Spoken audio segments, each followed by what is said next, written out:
ನನ್ನ ಕೂಡ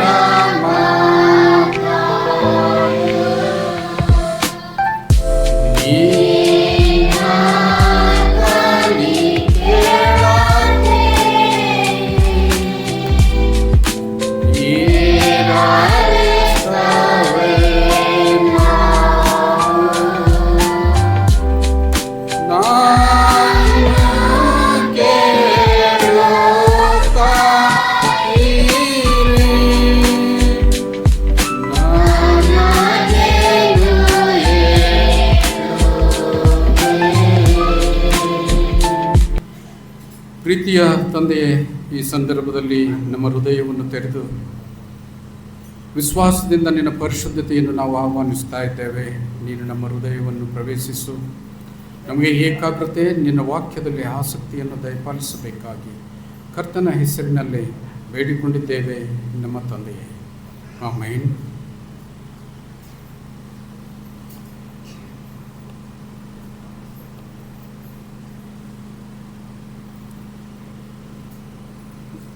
ಒಂದು ವಾಕ್ಯ ಓದ್ತೇವೆ ನಾವು. ಇವತ್ತು ಓದಿರ್ತಕ್ಕಂಥ ವಾಕ್ಯ, ಅದರಲ್ಲಿರ್ತಕ್ಕಂಥ ದೇವರ ಒಂದು ಆಶೀರ್ವಾದ, ಆ ಕೃಪೆ ಯಾವ ರೀತಿಯಿಂದ ಈ ಒಂದು ವಾಕ್ಯಕ್ಕೆ ಸಾಮರ್ಥ್ಯವಾಗ್ತದೆ. ಪ್ರವಾದಿಯಾದ ಯೆಶಾಯನ ಗ್ರಂಥದಲ್ಲಿ ಬರೆಯಲ್ಪಟ್ಟಿದೆ ಏನಂತಂದರೆ, 61ನೇ ಅಧ್ಯಾಯದ 1ನೇ ವಚನದಲ್ಲಿ ನಾನು ಓದ್ತೇನೆ. ಕರ್ತನಾದ ಯೆಹೋವನ ಆತ್ಮವು ನನ್ನ ಮೇಲೆ ಇದೆ, ಆತನು ನನ್ನನ್ನು ಬಡವರಿಗೆ ಶುಭವರ್ತಮಾನವನ್ನು ಸಾರುವುದಕ್ಕೆ ಅಭಿಷೇಕಿಸಿದನು, ಮನ ಮುರಿದವರನ್ನು ಕಟ್ಟಿ ವಾಸಿ ಮಾಡುವುದಕ್ಕೂ, ಸೆರೆ ಹಿಡಿಯುವವರಿಗೆ ಬಿಡುಗಡೆಯಾಗುವುದನ್ನು, ಬಂದಿಗಳಿಗೆ ಕದ ತೆರೆಯುವುದನ್ನು ಪ್ರಸಿದ್ಧಪಡಿಸುವುದಕ್ಕೂ ನನ್ನನ್ನು ನೇಮಿಸಿದ್ದಾನೆ. ಹೊಸ ಒಡಂಬಡಿಕೆಯ ಕೊರಿಂಥದವರಿಗೆ ಬರೆದ ಪತ್ರಿಕೆಯಲ್ಲಿ 13ನೇ ಅಧ್ಯಾಯ, 1ನೇ ಕೊರಿಂಥ 13ನೇ ಅಧ್ಯಾಯದಲ್ಲಿ ಅಲ್ಲಿ ಪ್ರೀತಿಯ ಶ್ರೇಷ್ಠತೆ ಬಗ್ಗೆ ಅತಿಯಾದ ವರ್ಣನೆ, ಬರೀ ಪ್ರೀತಿಯ ಬಗ್ಗೆ ಹೇಳಿದ್ದಾನೆ. ಕೊನೆಯದಾಗಿ 13ನೇ ವಚನದಲ್ಲಿ ಆತನ ಒಂದು ವಾಕ್ಯ ಹೇಳ್ತಾನೆ ಏನಂತಂದರೆ, ದೇವರು ನಮ್ಮನ್ನು ಸಂಪೂರ್ಣವಾಗಿ ತಿಳ್ಕೊಂಡಂತೆ ನಾನು ಸಂಪೂರ್ಣವಾಗಿ ತಿಳ್ಕೊಳ್ಳುವೆನು. ಹೀಗಿರುವುದರಿಂದ ನಂಬಿಕೆ, ನಿರೀಕ್ಷೆ, ಪ್ರೀತಿ ಇವು ಮೂರೇ ನಿಲ್ಲುತ್ತವೆ. ಇವುಗಳಲ್ಲಿ ದೊಡ್ಡದಾಗಿರ್ತಕ್ಕಂಥದ್ದು ಪ್ರೀತಿಯೇ. ಹೌದಲ್ಲ? ನಂಬಿಕೆ, ಇನ್ನೊಂದು ನಿರೀಕ್ಷೆ, ಮತ್ತೊಂದು ದೊಡ್ಡದಾಗಿರ್ತಕ್ಕಂಥದ್ದು ಯಾವುದು? ಪ್ರೀತಿ. ಆದರೆ ಈ ನಂಬಿಕೆ ಮತ್ತು ಪ್ರೀತಿಯ ಬಗ್ಗೆ ನಾವೆಲ್ಲರೂ ಅನೇಕರು ತಿಳಿದುಕೊಂಡಿದ್ದೇವೆ. ಅನೇಕರು ಅದರ ಮುಖಾಂತರವಾಗಿ ಇನ್ನೊಬ್ಬರನ್ನು ವ್ಯವಹಾರ ಮಾಡುತ್ತೇವೆ, ಪ್ರತಿಯೊಬ್ಬೊಬ್ಬರನ್ನು ಪರಿಚಯಿಸಿಕೊಳ್ತೇವೆ. ಇಲ್ಲಿ ನಮಗೆ ತಿಳಿಯದೇ ಇರತಕ್ಕಂಥ ವಿಷಯ ನಿರೀಕ್ಷೆ. ಹೌದಾ? ನಿರೀಕ್ಷೆ. ನಿರೀಕ್ಷೆ ಅಂದರೆ ನಾವು ಏನು ಗ್ರಹಿಕೆ ಮಾಡ್ತೇವೆ? ಯಾರಿಗೆ ನಿರೀಕ್ಷೆ ಅಂತಕ್ಕನ್ನೋದ್ರ ಬಗ್ಗೆ ಅರ್ಥ ಗೊತ್ತಿದೆ? ಗೊತ್ತಾ? ನಿರೀಕ್ಷೆ ಅಂತಂದರೆ ಕಾಯ್ದುಕೊಂಡಿರ್ತಕ್ಕಂಥದ್ದು, ಆತನ ಬರುವಿಕೆಯನ್ನು ನೋಡ್ತಕ್ಕಂಥದ್ದು, ನಮ್ಮ ಆಶೆಗಳನ್ನು ಇನ್ನೂ ಉನ್ನತ ಸ್ಥಾನದಲ್ಲಿ ನಿಲ್ಲಿಸಿ ಅದಕ್ಕಾಗಿ ಕಾಯ್ತಕ್ಕಂಥದ್ದು ಏನಾಗಿದೆ? ಅದು ನಿರೀಕ್ಷೆಯಾಗಿದೆ. ಕ್ರೈಸ್ತರಾಗಿರ್ತಕ್ಕಂಥವರು ನಾವು ಈ ಲೋಕದಲ್ಲಿ ಜೀವಿಸಬೇಕಾದ್ರೆ ಈ ನಿರೀಕ್ಷೆ ಮತ್ತು ಮನುಷ್ಯನಿಗೆ ಇರ್ತಕ್ಕಂಥ ಸಂಬಂಧದ ಬಗ್ಗೆ ಸ್ವಲ್ಪ ನಿಕಟವಾಗಿ ನಾವು ನೋಡುವಂತಹ ಸಂದರ್ಭದಲ್ಲಿ ಇಲ್ಲಿ ಹೇಳ್ತದೆ ಏನಂತಂದ್ರೆ, ಜಕರೀಯನ ಪುಸ್ತಕದಲ್ಲಿ ನೋಡೋಣ. ಜಕರೀಯನ ಪುಸ್ತಕ 9ನೇ ಅಧ್ಯಾಯ 12ನೇ ವಚನದಲ್ಲಿ ನೋಡೋಣ. ಸುನಿರೀಕ್ಷೆಯುಂಟಾದ ಸೆರೆಯವರೇ, ನಿಮ್ಮ ದುರ್ಗಕ್ಕೆ ಹಿಂದಿರುಗಿರಿ, ನಿಮಗೆ 2ರಷ್ಟು ಸುಖವನ್ನು ದಯಪಾಲಿಸುವೆನು ಎಂದು ಈಗಲೂ ಪ್ರಕಟಿಸುತ್ತೇನೆ. ಈ ನಿರೀಕ್ಷೆ ಮತ್ತು ಮನುಷ್ಯಗೆ ಇರತಕ್ಕಂತಹ ನಿಕಟ ಸಂಬಂಧ ನೋಡ್ರಿ. ಇನ್ನೊಂದು ವಾಕ್ಯದಲ್ಲಿ ಹೇಳ್ತದೆ, ಪ್ರಸಂಗಿ ಪುಸ್ತಕದಲ್ಲಿ 9ನೇ ಅಧ್ಯಾಯ 4ನೇ ವಚನದಲ್ಲಿ ಹೇಳ್ತದೆ,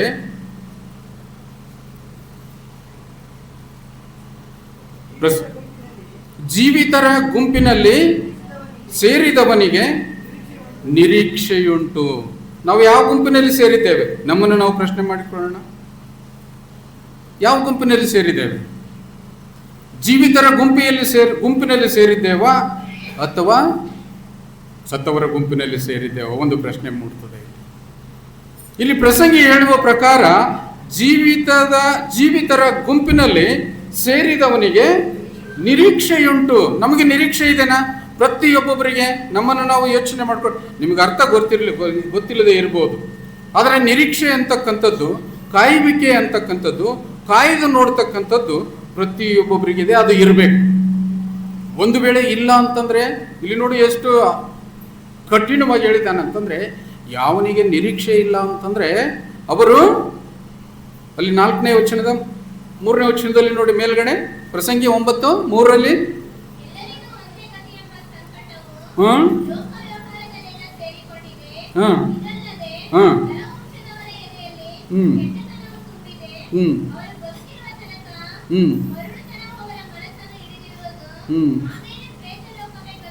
ಆಮೇಲೆ ಪ್ರೇತ ಲೋಕವೇ ಗತಿ. ಇಲ್ಲಿ ಜೀವಿತರ ಸಂಖ್ಯೆಯಲ್ಲಿ ನಮ್ಮನ್ನು ಎಣಿಸಿ ಅದರಲ್ಲಿ ನಿರೀಕ್ಷೆಯನ್ನಿಟ್ಟು ನಮ್ಮನ್ನು ಜೀವಿತರ ಸಂಖ್ಯೆಯಲ್ಲಿ ಸೇರಿಸಿದ್ದಾನೆ. ಆದರೆ ಒಂದು ವೇಳೆ ನಮಗೆ ನಿರೀಕ್ಷೆ ಇಲ್ಲ ಅಂತಂದ್ರೆ ಪ್ರೇತ ಲೋಕವೇ. ಪ್ರೇತ ಗೊತ್ತಾ ನಿಮಗೆ? ಸೈತಾನನ ಸಂತಾನ, ಕಾಡ್ತಿರ್ತಕ್ಕಂಥದ್ದು, ವಂಚನೆ ಮಾಡ್ತಾ ಇರ್ತಕ್ಕಂಥದ್ದು, ಇನ್ನೊಬ್ಬನ ಕಷ್ಟದಲ್ಲಿ ದೂಡಿ ಸಂತೋಷ ಪಡ್ತಕ್ಕಂಥದ್ದು ಆ ಪ್ರೇತ ಲೋಕ. ಅದಕ್ಕಾಗಿ ನಾವು ಇವತ್ತು ಯೋಚನೆ ಮಾಡಬೇಕಾಗಿದೆ ಏನಂತಂದ್ರೆ, ಜೀವಿತರ ಗುಂಪಿನಲ್ಲಿದ್ದು ಒಳ್ಳೆಯ ನಿರೀಕ್ಷೆಯವರು ನಾವಾಗಿರ್ಬೇಕಾಗಿದೆ. ಅದಕ್ಕೆ ಹೇಳ್ತಾನೆ ಏನಂತಂದ್ರೆ, ಜಕರೆ ಹೇಳ್ತಕ್ಕಂಥದ್ದು, ಸುನಿರೀಕ್ಷೆಯುಂಟಾದ ಸೆರೆಯವರೇ ನಿಮ್ಮ ದುರ್ಗಕ್ಕೆ ಹಿಂತಿರುಗಿರಿ, ನಿಮಗೆ 2ರಷ್ಟು ಸುಖವನ್ನು ದಯಪಾಲಿಸುವೆನು ಎಂದು ಈಗಲೂ ಪ್ರಕಟಿಸುತ್ತಾನೆ. ಈ ವಚನ ಹೇಳ್ಬೇಕಾಯ್ತಂದ್ರೆ ಮುಖ್ಯ ಕಾರಣ ಏನಾಗಿರ್ಬೇಡ, ಕ್ರೈಸ್ತರಾಗಿರ್ತಕ್ಕಂತಹ ನಾವು ನಮ್ಮ ಜೀವಿತದಲ್ಲಿ ಒಳ್ಳೆಯ ನಿರೀಕ್ಷೆಯನ್ನು ಇಟ್ಟುಕೊಂಡು ಅದರಲ್ಲೇ ಸ್ಥಿರವಾಗಿದ್ದೇವಾ? ಇಲ್ಲ ಅಂತಂದ್ರೆ ಇಲ್ಲಿಯಪ್ಪ ದೇವರು ನಮಗೇನು ಕೊಡ್ತಾನೆ, ನಿರಾಶೆಯಲ್ಲಿ ನಾವಿದ್ದೇವಾ? ಮನುಷ್ಯನ ಜೀವಿತ, ಈ ಕ್ರೈಸ್ತರ ಜೀವಿತ ಏನಾಗಿದೆ ಅಂತಂದ್ರೆ, ನಿರಾಶೆಯನ್ನು ಕಾಣ್ತಕ್ಕಂಥ ಅನೇಕ ಜೀವಿತಗಳು. ನಮ್ಮ ಜೀವಿತ ಇನ್ನೂ ಯಾವ ಸ್ಥಿತಿಯಲ್ಲಿದೆಯೋ ಅದೇ ಸ್ಥಿತಿಯಲ್ಲಿ ನಾವು ಬಾಳಿ ಬದುಕ್ತಾ ಇದ್ದೇವೆ. ಇದು ಇನ್ನೊಬ್ಬರಿಗೆ ಹೇಳ್ತಕ್ಕಂಥದ್ದಲ್ಲ, ನಮ್ಮನ್ನು ನಮ್ಮ ಜೀವಿತಕ್ಕೆ ಹೋಲಿಸಿಕೊಂಡು ನೋಡ್ತಕ್ಕಂಥದ್ದು. ನಾನು ಯಾವ ಸ್ಥಿತಿಯಲ್ಲಿ ನಾನು ಜೀವಿಸ್ತಾ ಇದ್ದೇನೆ, ದೇವರು ನನಗೆ ಕೊಟ್ಟಿರ್ತಕ್ಕಂಥ ಆಶೀರ್ವಾದ ಎಂಥದ್ದು, ಇನ್ನು ನಾನು ಬಯಸ್ತಕ್ಕಂಥ ಆ ಉನ್ನತ ಸ್ಥಿತಿ ಎಂಥದ್ದು ಅಂತನ್ನುವುದರ ಬಗ್ಗೆ ನಿನಗೆ ಯೋಚನೆ ಇದೆಯಾ ಅಂತಂತೇಳಿ ಇಲ್ಲಿ ಪ್ರಶ್ನೆ. ಒಂದು ವೇಳೆ ನಿನಗೆ ಆ ಯೋಚನೆ ಇಲ್ಲ ಅಂತಂದ್ರೆ ನೀನು ಇದ್ದು ಸತ್ತಂತೆ ಸರಿ. ಈ ಲೋಕದಲ್ಲಿ ನೀನು ಯಾವ ರೀತಿಯಿಂದ ನೀನು ಹುಟ್ಟಿದೆಯೋ ಅದೇ ರೀತಿಯಿಂದ ನಿನ್ನ ತಂದೆ ತಾಯಿ ನಿನ್ನನ್ನು ಪಾಲನೆ ಪೋಷಣೆ ಮಾಡ್ತಾರೆ, ನಿನ್ನನ್ನು ಬೆಳೆಸ್ತಾರೆ. ಆ ನಂತರ ನೀನು ಮುದುಕನಾಗುವವರೆಗೂ ನಿನಗೆ ಊಟಕ್ಕೆ ತಂದಾಕಿ ಇನ್ನೊಬ್ಬರಿಗೆ ಭಾರವಾದ ಜೀವಿತದಲ್ಲಿ ನೀನು ಬಾಳಿ ಬದುಕಿದೆಯಾದರೆ, ನಿನ್ನ ಜೀವಿತದಲ್ಲಿ ಏನು ಸಾಧನೆ ಇಲ್ಲದೆ ಆದರೆ ಆ ಜೀವಿತ ಯಾವುದು ಜೀವಿತ? ಪ್ರೇತ ಜೀವಿತ, ದೆವ್ವಿನ ಜೀವಿತ, ಸೈತಾನನ ಜೀವಿತ. ನೀನು ಇದ್ರೂ ಅಷ್ಟೇ ದೇವರ ಸಂಖ್ಯೆಯಲ್ಲಿ, ನೀನು ಇಲ್ಲದಿದ್ದರೂ ಅಷ್ಟೇ ಅಂತೇಳಿ ಹೇಳ್ತಾನೆ. ಅದಕ್ಕಾಗಿ ಹೇಳ್ತಾನೆ ಅಂತಂದ್ರೆ, ನಿರೀಕ್ಷೆ ಮತ್ತೆ ಸುನಿರೀಕ್ಷೆ, ಅದರಲ್ಲಿ ಕೂಡ 2 ಉಂಟು. ಸುನಿರೀಕ್ಷೆ ಅದು ಒಳ್ಳೆಯ ನಿರೀಕ್ಷೆ, ಮತ್ತೆ ಬರೇ ನಿರೀಕ್ಷೆ ಅದು ಕೆಟ್ಟದಾಗಿರ್ಬೋದು, ಅದು ಯಥಾಸ್ಥಿತಿಯಾಗಿರ್ಬೋದು. ಒಬ್ಬ ಕಳ್ಳನ ಯೋಚನೆ ಮಾಡ್ತಾನೆ, ಅವನು ಕೂಡ ನಿರೀಕ್ಷೆ ಮಾಡ್ತಾನೆ, ನಾನು ಇವತ್ತು ಮನೆಯನ್ನು ದರೋಡೆ ಮಾಡಿ ಬಂದಿದ್ದೇನೆ, ನನ್ನನ್ನು ಪೊಲೀಸರು ಯಾರು ಬಂಧಿಸಬಾರದು. ಹೌದಾ? ಇದು ಸುನಿರೀಕ್ಷೆ ಆಗ್ಲಿಕ್ಕೆ ಸಾಧ್ಯನಾ? ಅವನ ಯೋಚನೆ ಅವನನ್ನು ರಕ್ಷಣೆ ಮಾಡ್ಲಿಕ್ಕೆ ಸಾಧ್ಯನಾ? ಅಲ್ಲ. ಅದಕ್ಕಾಗಿ ಆತನು ಪ್ರತ್ಯೇಕವಾಗಿ ಹೆಸರಿಟ್ಟು ಜೀವಿತರ ಸಂಖ್ಯೆಯಲ್ಲಿ ಕ್ರೈಸ್ತ ಜೀವನ ನಡೆಸ್ತಕ್ಕಂಥ ಪ್ರತಿಯೊಬ್ಬೊಬ್ಬರಿಗೆ ಎಚ್ಚರಿಕೆಯ ಮಾತನಾಗಿ ಹೇಳ್ತಾನೆ, ಸುನಿರೀಕ್ಷೆಯನ್ನು ಇಟ್ಟುಕೊಂಡಿರಿ. ನಾವು ಓದಿದೀವಲ್ಲ ಮತ್ತಾಯನ ಸುವಾರ್ತೆಯಲ್ಲಿ 8ನೇ ಅಧ್ಯಾಯದ 1-2 ನಾವು ಓದಿದೀವಲ್ಲ,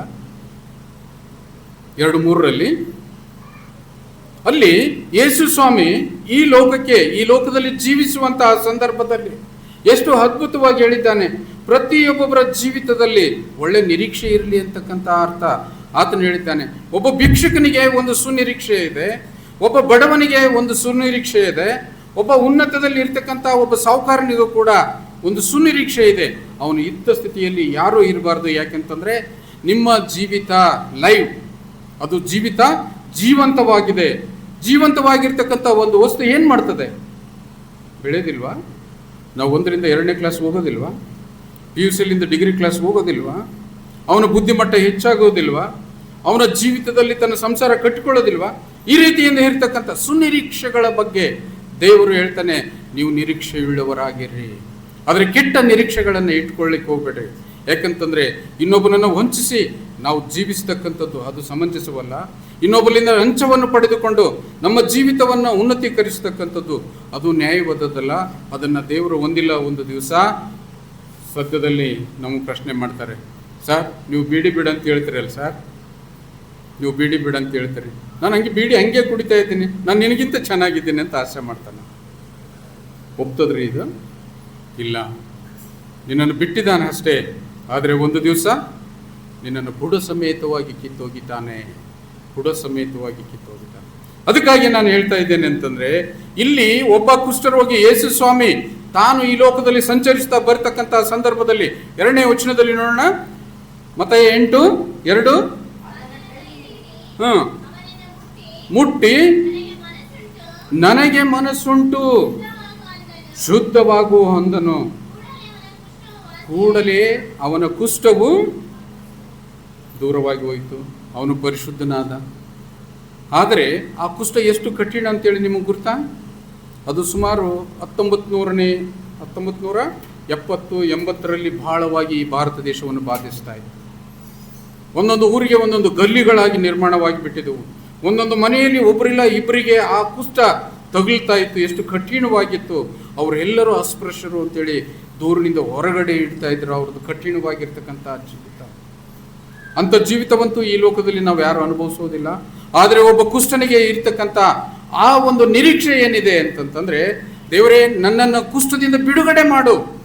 ಒಳ್ಳೆ ನಿರೀಕ್ಷೆ ಅಲ್ವಾ ಅದು? ಇವತ್ತು ನಾವು ಯಾವ ಬಂಧನದಲ್ಲಿದ್ದೇವೆ? ಪ್ರತಿಯೊಬ್ಬೊಬ್ಬರು ಒಂದು ಬಂಧನದಲ್ಲಿದ್ದೇವೆ. ದೇವರೇ ಹೇಳ್ತಾನೆ ಏನಂತಂದ್ರೆ, ಪ್ರತಿಯೊಬ್ಬೊಬ್ಬನನ್ನ ಆ ಬಂಧನದಿಂದ ನಾನು ಬಿಡಿಸಲಿಕ್ಕೆ ಸಿದ್ಧವಾಗಿದ್ದೇನೆ, ಆದರೆ ನೀವು ಸಿದ್ಧವಾಗಿದ್ದೀರೋ ಇಲ್ಲವೋ ಅಂತನ್ನುವುದರ ಬಗ್ಗೆ ನಾವು ತಿಳಿದುಕೊಳ್ಳಬೇಕಾಗಿದೆ. ಆವಾಗ ಯೇಸು ಕ್ರಿಸ್ತ ಹೇಳ್ತಾನೆ, ನಿನಗೆ ಮನಸ್ಸಿದ್ರೆ ನನ್ನ ಕುಷ್ಠವನ್ನು ನೀನು ಶುದ್ಧ ಮಾಡು. ಆ ಒಂದು ಒಳ್ಳೆ ನಿರೀಕ್ಷೆ ಆತನಲ್ಲಿರಲಿಲ್ಲ. ಅಂಥ ನಿರೀಕ್ಷೆ ನಮ್ಮ ಜೀವಿತದಲ್ಲಿದೆಯಾ? ಅಂಥ ನಿರೀಕ್ಷೆಯಲ್ಲಿ ನಾವು ಜೀವಿಸ್ತಾ ಇದ್ದೇವಾ? ನಮ್ಮಲ್ಲಿ ಇರ್ತಕ್ಕಂಥ ಇದ್ದ ಸ್ಥಿತಿಯನ್ನೇ ಬಿಟ್ಟು ಉನ್ನತಕ್ಕೆ ಏರ್ತಕ್ಕಂಥ ಒಂದು ಒಳ್ಳೆಯ ಸ್ಥಿತಿ ನಾವು ಯೋಚನೆ ಮಾಡಬೇಕಾಗಿದೆಯಲ್ಲ, ಅದರ ಬಗ್ಗೆ ನಾವು ಯೋಚನೆ ಮಾಡ್ತಾ ಇದ್ದೇವೆ. ಯಾಕಂತಂದರೆ ಈ ವಾಕ್ಯವನ್ನು ನಾನು ಯಾಕೆ ತೆಗೆದುಕೊಂಡಿದ್ದೇನೆ ಅಂತಂದರೆ, ಅನೇಕರು ಇದ್ದ ಸ್ಥಿತಿಯಲ್ಲಿ ನಮ್ಮ ಸಭೆಯಲ್ಲಿ ಇದ್ದುಕೊಂಡಿದ್ದಾರೆ. ಅವರು ಇನ್ನೂ ಬದಲಾಗ್ತಾ ಇಲ್ಲ, ಅವರ ಜೀವಿತ ಬದಲಾಗ್ತಾ ಇಲ್ಲ. ಕುಡಿಬೇಡ್ರು ಅಂತೇಳಿ ಹೇಳ್ತೇನೆ, ಯಾರು ಅದನ್ನು ಕೇಳ್ತಾ ಇಲ್ಲ. ದುಶ್ಚಟಕ್ಕೆ ಒಳಗಾಗಬೇಡ್ರು ಅಂತೇನೆ, ಅದನ್ನು ಯಾರು ಕೇಳ್ತಾ ಇಲ್ಲ. ಆದರೆ ನಿಮಗೆ ಒಳ್ಳೆ ನಿರೀಕ್ಷೆ ಇದೆಯಾ? ಹುಡುಕನ ಯೋಚನೆ ಮಾಡ್ತಾನೆ ಅಂತಂದ್ರೆ, ಇವತ್ತು ಯಾರ ದುಡ್ಡಿನಿಂದ ನಾನು ಬಾರ್ಗೆ ಹೋಗ್ಬೇಕಾಗಿದೆ ಅಂತೇಳಿ ಯೋಚನೆ ಮಾಡ್ತಾನೆ. ಇದು ಒಳ್ಳೆ ನಿರೀಕ್ಷೆಯ ನಿಮ್ಮ ಜೀವಿತಕ್ಕೆ? ಯೋಚನೆ ಮಾಡಿ. ನಿಮ್ಮ ಸಂಸಾರದ ಹಣವನ್ನ, ನಿಮ್ಮ ಹೆಂಡತಿ ಮಕ್ಕಳು ಸಮೃದ್ಧವಾಗಿ ಊಟ ಮಾಡ್ತಕ್ಕಂತಹ ಹಣವನ್ನು ತೆಗೆದುಕೊಂಡು ನೀನು ಹೋಗಿ ಅನ್ಯರೊಟ್ಟಿಗೆ ಕುಳಿತು ಮೋಜು ಮಜವನ್ನು ನೀನು ಮಾಡ್ತಿದ್ದೀಯಲ್ಲ, ಅದು ನಿನ್ನ ಸುನಿರೀಕ್ಷೆಯಾಗಿದೆಯಾ? ಇನ್ನೂ ಉನ್ನತವಾಗಿರ್ತಕ್ಕಂಥ ಈ ಒಂದು ಘಟನೆಗಳು ನಮ್ಮ ಸತ್ಯವೇದದಲ್ಲಿ ಕಾಣಸಿಗ್ತದೆ.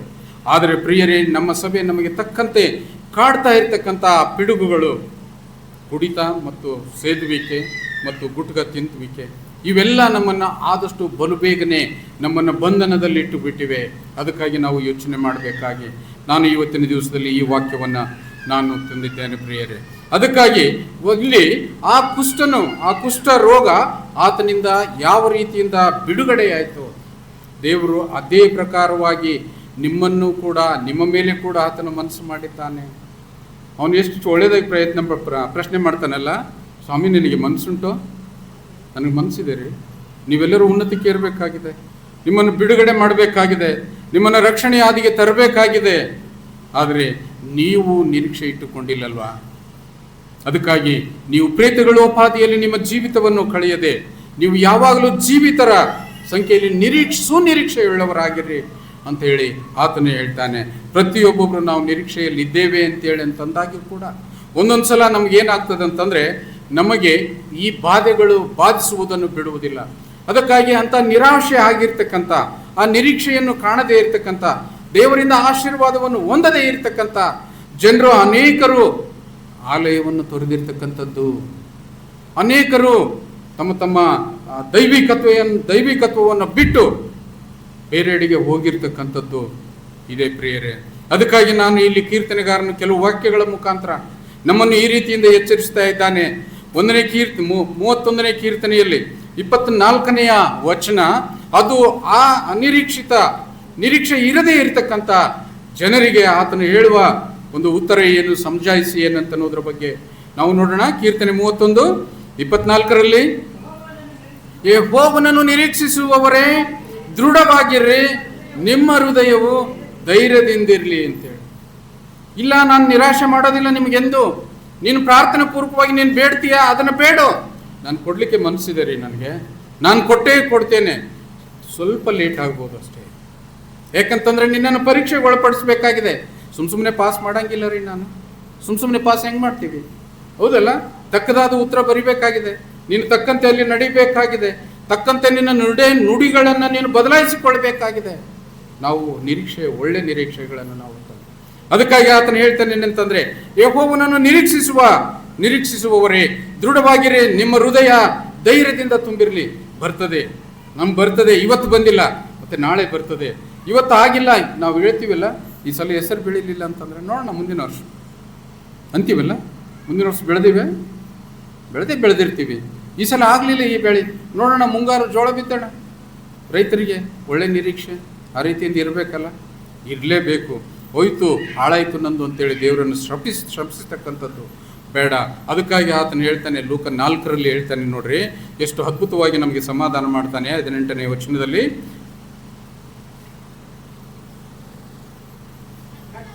ಕರ್ತನ ಆತ್ಮವು ನನ್ನ ಮೇಲೆ ಅದೆ, ಆತನು ನನ್ನನ್ನು ಬಡವರಿಗೆ ಶುಭ ವರ್ತಮಾನವನ್ನು ಸಾರುವುದಕ್ಕೆ ಅಭಿಷೇಕಿಸಿದನು, ಸೆರೆಯವರಿಗೆ ಬಿಡುಗಡೆಯಾಗುವುದನ್ನು ಮತ್ತು ಕುರುಡರಿಗೆ ಕಣ್ಣು ಬರುವುದನ್ನು ಪ್ರಸಿದ್ಧಪಡಿಸುವುದಕ್ಕೂ, ಮನ ಮುರಿದವರನ್ನು ಬಿಡಿಸಿ ಕಳುಹಿಸುವುದಕ್ಕೂ ಆತನು ಸಿದ್ಧನಾಗಿದ್ದಾನೆ. ಅಷ್ಟು ಅದ್ಭುತವಾಗಿರ್ತಕ್ಕಂಥ ಪ್ರೀತಿಯ ಹೃದಯ, ಯಾವಾಗಲೂ ನಮ್ಮ ಮೇಲೆ ಹೆಚ್ಚಿನ ಮಮತೆಯನ್ನು ಇಟ್ಟುಕೊಂಡಿರ್ತಕ್ಕಂಥವನು ಆತನು. ನಮಗೇನಂತಂದರೆ ಎಲ್ಲರನ್ನು ಕರೆದನ, ಎಲ್ಲರನ್ನು ಕರೆದನ. ನಮ್ಮ ಜೊತೆಗೆ ಬೇರೆಯವರು ಇದ್ದಾರಾ? ಇಲ್ಲ, ಬರೇ ನಮ್ಮ ಅಣ್ಣ ತಮ್ಮದವ್ರು ಇದ್ದೀವಿ ನಾವು. ಬರೇ ನಮ್ಮ ಕ್ರೈಸ್ತರು ಎನಿಸ್ಕೊಂಡವ್ರು ಇದ್ದೀವಿ, ಕ್ರೈಸ್ತ ದೀಕ್ಷೆ ತೆಗೆದುಕೊಂಡವ್ರು ಇದ್ದೀವಿ. ಬೇರೆಯವ್ರು ಸಿಗ್ಲಿಲ್ವಾ ಈ ಊರಲ್ಲಿ? ಬೇರೆ ಜಾತಿಯವ್ರು ಇರಲಿಲ್ವಾ? ಅದಕ್ಕಾಗಿ ಆತನು ಹೇಳ್ತಾನೆ ಏನಂತಂದರೆ, ನನ್ನ ಕರ್ತನ ಆತ್ಮವು ನನ್ನ ಮೇಲೆ ಇದೆ. ಅದಕ್ಕಾಗಿ ನಾನು ಈ ರೀತಿಯಿಂದ ನಿಮಗೆ ಹೇಳ್ತೇನೆ, ಆತನು ನನ್ನನ್ನು ಬಡವರಿಗೆ ಶುಭ ವರ್ತಮಾನವನ್ನು ಸಾರುವುದಕ್ಕೆ ಎಂದು ನಾವು ಶುಭ ವರ್ತಮಾನವನ್ನು ಕೇಳಿದ್ದೇವೆ. ಅಂದಿನಿಂದ ನಮ್ಮ ಎಲ್ಲ ಜೀವಿತದ ಬದಲಾವಣೆ ನಾವು ಕಂಡಿದ್ದೇವೆ. ನಿಮಗೆ ಮನಸ್ಸಾಕ್ಷಿ ಉಂಟಾ? ಮೊದಲಿನ ನಿಮ್ಮ ಜೀವಿತ, ತಾತ ಮುತ್ತಾತರು ಬದುಕಿರ್ತಕ್ಕಂಥ ಜೀವಿತ, ಅವರು ಬದುಕಿರ್ತಕ್ಕಂಥ ಮನೆ ಮಠ, ಅವರು ಉಳ್ತಿರ್ತಕ್ಕಂಥ ಹೊಲ ಗದ್ದೆಗಳು ಇವತ್ತಿನ ದಿವಸದಲ್ಲಿ ಎಷ್ಟು ರಿಫ್ರೆಶ್ ಆಗಿವೆ ಅನ್ನೋದರ ಬಗ್ಗೆ ನೀವು ಅದನ್ನು ತಿಳಿದುಕೊಳ್ಬೇಕಾಗಿದೆ.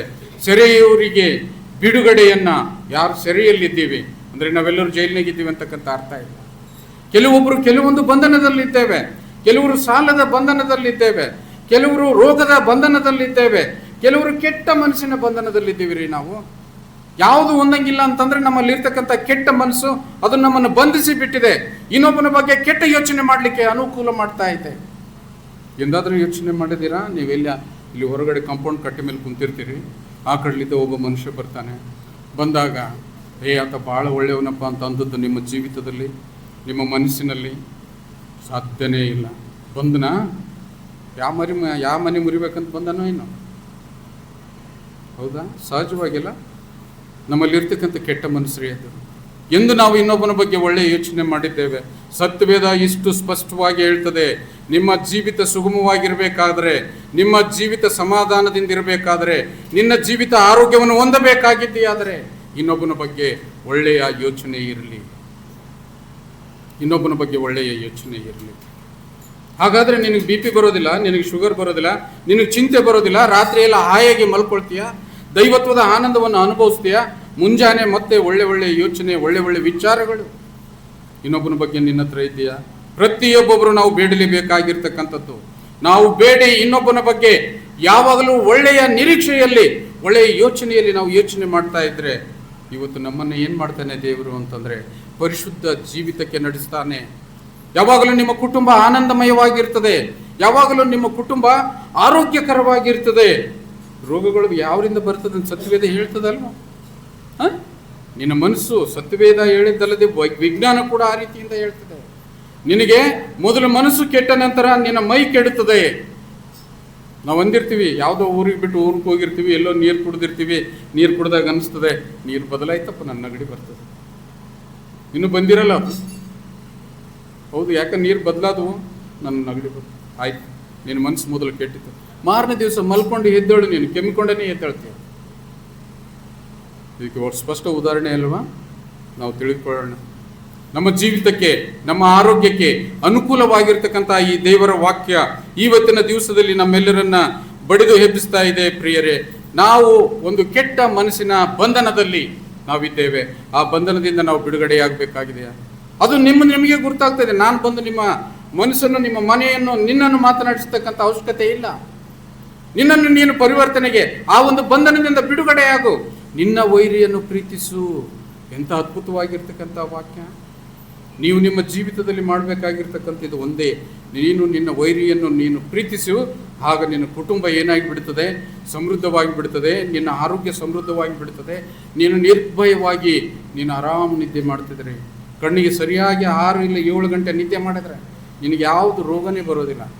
ವಯೋಸಹಜವಾಗಿ ನೀನು ಮುಪ್ಪನ್ನೇ ಕಾಣ್ತೀಯ. ಮುಪ್ಪಿನಲ್ಲಿ ಕೂಡ ನಿನ್ನ ಮಕ್ಕಳು ನಿನ್ನ ಬಲವರ್ಧಕರಾಗಿ ಇರ್ತಾರೆ. ನಿನಗೆ ಯಾವುದೂ ತೊಂದರೆ ಇಲ್ಲ ಅಂತ ಹೇಳ್ತದೆ. ಅದಕ್ಕಾಗಿ ಕೀರ್ತನೆಗಾರನ ಆಡ್ತಕ್ಕಂಥ ಮಾತು ನೋಡೋಣ. ಪ್ರವಾದಿಯಾದ ಯೆಶಾಯನ ಗ್ರಂಥದಲ್ಲಿ ಒಂದು ವಾಕ್ಯ ಇದೆ, 51ನೇ ಅಧ್ಯಾಯ 14ನೇ ವಚನದಲ್ಲಿ ಒಂದು ವಾಕ್ಯ ಬರೆಯಲ್ಪಟ್ಟಿದೆ. ಮುಗಿಸ್ಲೋಣ ಬೇಗ. ಸೆರೆಯಲ್ಲಿ ಕುಗ್ಗಿರುವವನು ಸಾಯನು, ಪಾತಾಳಕ್ಕೆ ಇಳಿಯನು, ಬೇಗನೆ ಬಿಡುಗಡೆಯಾಗುವನು, ಅವನಿಗೆ ಅನ್ನದ ಕೊರತೆಯೇ ಇರದು. ಇಷ್ಟು ಕೀಳು ಮಟ್ಟದಲ್ಲಿ ನಾವು ಜೀವನ ಮಾಡ್ತೇವೆ ಅಂದರೆ, ಇಷ್ಟು ಲೋ ಲೆವೆಲ್ನಲ್ಲಿ ನಾವು ಜೀವಿಸ್ತೀವಿ ಅಂತಂದರೆ, ದೇವರ ಮನಸ್ಸಿನಲ್ಲಿ ನಿನ್ನನ್ನು ತುಳಿದು ಬಿಡಬೇಕಂತಕ್ಕಂಥ ವಿಚಾರ ಬರೋದಿಲ್ಲ. ಆದರೆ ನಮ್ಮ ಮನಸ್ಸಿನಲ್ಲಿ ಬರ್ತದೆ. ನಮ್ಮ ಮನಸ್ಸಿನಲ್ಲಿ ಬಂದದ ಕಾರಣ ನಾವೇನು ಮಾಡ್ತೇವೆ? ಇನ್ನೂ ಪಾತಾಳಕ್ಕೆ ಹೋಗ್ತೇವೆ, ಇನ್ನೂ ಕೀಳು ಮಟ್ಟದ ಜೀವಿತದಲ್ಲಿ ನಾವು ಜೀವಿಸ್ತೇವೆ. ಅದಕ್ಕೆ ಕಾರಣ ನಮಗೆ ಇರ್ತಕ್ಕಂಥ ನಿರೀಕ್ಷೆ. ಆ ನಿರೀಕ್ಷೆ ಸರಿಯಾದದ್ದಲ್ಲ. ನಮಗೆ ಸುನಿರೀಕ್ಷೆ ಇರಲಿ ಅಂತೇಳಿ ದೇವರು ನಮ್ಮನ್ನು ಪ್ರಬೋಧಿಸುವವನಾಗಿದ್ದಾನೆ. ಇಲ್ಲಿ ಮತ್ತೊಂದು ವಾಕ್ಯದಲ್ಲಿ ನೋಡುವಾಗ ಕೀರ್ತನೆಗಾರನು ಎಷ್ಟು ಅದ್ಭುತವಾಗಿ ಹೇಳ್ತಾನೆ. 68ನೇ ಅಧ್ಯಾಯ 6ನೇ ವಚನದಲ್ಲಿ ನೋಡೋಣ. ಪ್ರತಿಯೊಬ್ಬೊಬ್ಬರಿಗೆ ಅನ್ವಯಿಸ್ತಕ್ಕಂಥ ಈ ವಾಕ್ಯ ಪ್ರತಿಯೊಂದೊಂದು ಯೌವನಸ್ಥ ಮಕ್ಕಳಿಗಾಗಲಿ ಸಭಿಕರಿಗಾಗಲಿ ಅದು ಅನ್ವಯಿಸ್ತಕ್ಕಂಥ ವಾಕ್ಯ ಈ ರೀತಿಯಿಂದಿದೆ. 68 6ನೇ ವಚನದಲ್ಲಿ, ಒಬ್ಬಂಟಿಗರನ್ನು ಸಂಸಾರಿಕರನ್ನಾಗುವಂತೆ ಮಾಡುತ್ತಾನೆ, ಸೆರೆಯಲ್ಲಿರುವವರನ್ನು ಬಿಡಿಸಿ ಸುಖಾವಸ್ಥೆಗೆ ತರುತ್ತಾನೆ, ದ್ರೋಹಿಗಳಾದರೂ ಮರುಭೂಮಿಯಲ್ಲಿ ಉಳಿಯಬೇಕಾಗುತ್ತದೆ. ನಾವಿಷ್ಟೇ ಇರ್ತೀವ? ಇಷ್ಟೇ ಇರಲ್ಲ. ವಿದ್ಯಾವಂತರಾಗ್ತೇವೆ, ಬುದ್ಧಿವಂತರಾಗ್ತೇವೆ, ಒಂದು ಹಂತದಿಂದ ಇನ್ನೊಂದು ಹಂತಕ್ಕೆ ಹೋಗ್ತೇವೆ. ನಾವು ಮನೆ ಕಟ್ಟಿದ್ದಾಯಿತು ಅಂತ ಯೋಚನೆ ಮಾಡ್ತೇವೆ. ಮನೆ ಕಟ್ಟಿದ್ದಾದ ನಂತರ ಅದನ್ನು ಪ್ರತಿಷ್ಠೆ ಮಾಡಬೇಕಂತ ಹೇಳ್ತೇವೆ, ಅದು ಸುನಿರೀಕ್ಷೆ.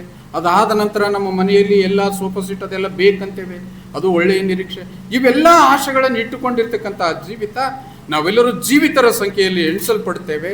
ಅದಕ್ಕಾಗಿ ಆತನು ಹೇಳ್ತಾನೆ ಅಂತಂದರೆ, ಅದೇ ಪ್ರಕಾರವಾಗಿ ನಿಮ್ಮನ್ನು ಅಭಿವೃದ್ಧಿಪಡಿಸಲಿಲ್ವಾ? ನಾವು ಒಂದು ಚಿಕ್ಕ ಮಗುವಾಗಿ ತಾಯಿಯ ಒಂದು ಮಡಿಲಲ್ಲಿ ನಾವು ಮಲ್ಕೊಳ್ಳಿಲ್ವಾ? ಆ ನಂತರ ಓಡಾಡುವುದರ ಮುಖಾಂತರವಾಗಿ ತಂದೆ ತಾಯಿಗೆ ಸುಖ ಸಂತೋಷ ನೆಮ್ಮದಿಯನ್ನು ನಾವು ಕೊಡಲಿಲ್ವಾ? ಆ ನಂತರ ಪುಟ್ಟ ಪುಟ್ಟ ಹೆಜ್ಜೆಗಳನ್ನಿಟ್ಟು ಸ್ಕೂಲ್ಗೆ ಹೋಗಲಿಲ್ವಾ? ಅಲ್ಲಿ ಹೋಗಿ ನಾವು ಪಾಸ್ ಮಾಡ್ಕೊಂಡು ಬಂದು ತಂದೆ ತಾಯಿಗೆ ಸಂತೋಷ ಕೊಡಲಿ. ಒಂದೊಂದು ಹಂತದಲ್ಲಿ ನಮ್ಮನ್ನು ಯಾವ ರೀತಿಯಿಂದ ಆತನ ಅಭಿವೃದ್ಧಿ ಪಡಿಸ್ತಾ ಇದ್ದಾನೆ. ಅದೇ ಪ್ರಕಾರವಾಗಿ ಯೌವನಸ್ಥರಾದಂಥ ನಿಮಗೆ, ಈ ಲೋಕದಲ್ಲಿ ಜೀವಿಸುವ ನಿಮಗೆ ಆತನೇನು ಮಾಡ್ತಾನೆ ಅಂತಂದರೆ, ಸಂಸಾರಸ್ಥರನ್ನಾಗುವಂತೆ ಮಾಡುತ್ತಾನೆ. ಆತನ ಆಶೀರ್ವಾದ ಆ ರೀತಿಯಿಂದಿದೆ. ಮತ್ತೆ ಸೆರೆಯಲ್ಲಿರುವವರನ್ನು ಬಿಡಿಸಿ ಸುಖಾವಸ್ಥೆಗೆ ತರ್ತಾನೆ. ನಿಮ್ಮಲ್ಲಿರ್ತಕ್ಕಂಥ ಕೆಟ್ಟ ಗುಣಗಳ ಬಂಧನದಲ್ಲಿದ್ದವರನ್ನು ಅದನ್ನು ಬಿಡಿಸ್ತಾನೆ. ನೀವು ಅದನ್ನು ಕೇಳಬೇಕಷ್ಟೇ. ದೇವರೇ, ನನ್ನನ್ನು ಈ ಬಂಧನದಿಂದ ಬಿಡಿಸು, ಈ ಬಡತನದಿಂದ ನನ್ನನ್ನು ಬಿಡಿಸು, ಈ ಸಾಲಗಾರರಿಂದ ನನ್ನನ್ನು ಬಿಡಿಸು. ಕೇಳ್ತಕ್ಕಂಥದ್ದು ಎಷ್ಟು ಹಗುರವಾಗಿದೆ, ಆದರೆ ಅದನ್ನು ಪಡೆದುಕೊಳ್ತಕ್ಕಂಥದ್ದು ಸ್ವಲ್ಪ ಕಠಿಣವಾಗಿದೆ. ನಮ್ಮ ಜೀವಿತ, ನಮ್ಮ ನಡೆನುಡಿಗಳನ್ನು, ನಮ್ಮ ಯೋಚನೆ, ನಮ್ಮ ಭಾವನೆಗಳನ್ನು, ನಮ್ಮ ನಿರೀಕ್ಷೆಗಳನ್ನು ನಾವು ಬದಲಿಸಿಕೊಳ್ಳಬೇಕಾಗಿದೆ. ಅದಕ್ಕಾಗಿ ಆತನು ಹೇಳ್ತಾನೆ ಅಂತಂದರೆ, ಕೀರ್ತನೆ 27:14 ಆಯಿತು. ಕೊನೆಯದಾಗಿ,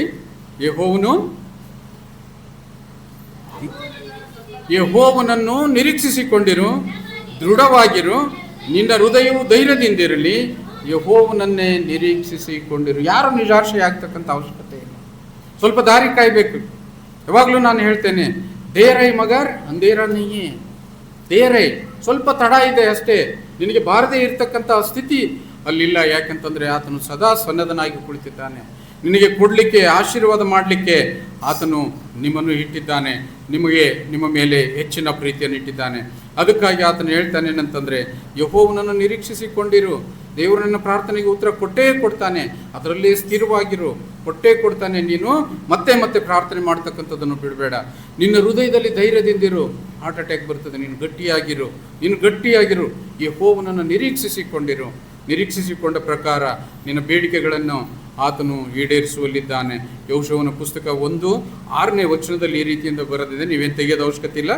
ನಿನ್ನನ್ನು ಕೈ ಬಿಡುವುದಿಲ್ಲ, ತೊರೆಯುವುದಿಲ್ಲ.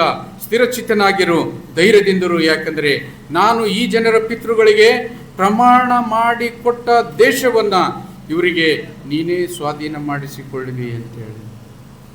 ನೀನೇ ಸ್ವಾಧೀನ ಮಾಡಿಸಿಕೊಳ್ಳುವಿ. ಅಲ್ಲಿ ಯೆಹೋವ ದೇವರು ಯೇಸು ಕ್ರಿಸ್ತನ ಮುಖಾಂತರವಾಗಿ ನಮ್ಮನ್ನು ಪ್ರಮಾಣ ಮಾಡಿದ್ದಾನೆ. ಈ ಲೋಕಕ್ಕೆ ಬಾಧ್ಯಸ್ಥರನ್ನಾಗಿ ಮಾಡಿದ್ದಾನೆ. ಈ ಲೋಕಕ್ಕೆ ಮಾದರಿಯ ಮಕ್ಕಳನ್ನಾಗಿ ಮಾಡಿದ್ದಾನೆ. ನಮ್ಮನ್ನು ನೋಡಿ ಇಡೀ ಸಮಾಜವೇ ಬದಲಾಗಬೇಕು ಅಂತಕ್ಕಂಥ ಸ್ಥಿತಿಯಲ್ಲಿ ಒಳ್ಳೆಯ ನಿರೀಕ್ಷೆಯಲ್ಲಿದ್ದಾನೆ. ಅದಕ್ಕಾಗಿ ಪ್ರಿಯರೇ, ನಾವೆಲ್ಲರೂ ಯಾವುದೋ ಒಂದು ಬಂಧನದಲ್ಲಿದ್ದುಕೊಂಡು ದೇವರಿಗೆ ಅಪಾರ್ಥದಿಂದ ದೃಢವಾಗಿ ನಿಲ್ಲದೆ ದೇವರನ್ನು ಶಪಿಸ್ತಕ್ಕಂಥ ರೀತಿಯಲ್ಲಿ ನಾವು ನಮ್ಮ ಜೀವಿತವನ್ನು ರೂಪಿಸಿಕೊಂಡಿರ್ಬೋದು. ಅದಕ್ಕಾಗಿ ಪ್ರತಿಯೊಬ್ಬೊಬ್ಬರು ನಿಮ್ಮ ನಿರೀಕ್ಷೆಯಲ್ಲಿ ಬದಲಾವಣೆ ತಂದುಕೊಳ್ಳಿ. ನಿಮ್ಮ ಜೀವದಲ್ಲಿ, ನಿಮ್ಮ ನಿರೀಕ್ಷೆಯಲ್ಲಿ ಹೆಚ್ಚಿನ ಬದಲಾವಣೆಯನ್ನು ತಂದುಕೊಂಡು ನಿಮ್ಮ ಕುಟುಂಬದಲ್ಲಿ, ನಿಮ್ಮ ನೆರೆಹೊರೆಯವರಲ್ಲಿ, ನಿಮ್ಮ ಅಣ್ಣ ತಮ್ಮಂದಿರಲ್ಲಿ ಬಂದಿರತಕ್ಕಂಥ ಸಮಸ್ಯೆಗೆ ಪರಿಹಾರವನ್ನು ನೀವು ಕಂಡುಕೊಂಡಿದೆಯಾದರೆ ನಿಜಕ್ಕೂ ಕ್ರೈಸ್ತತ್ವಕ್ಕೆ ಸಾರ್ಥಕತೆಯನ್ನು ತಂದುಕೊಟ್ಟ ಜೀವಿತ ಅದು ನಿಮ್ಮದಾಗಿರಲಿ. ದೇವರು ನಿಮ್ಮನ್ನು ಆಶೀರ್ವದಿಸಲಿ.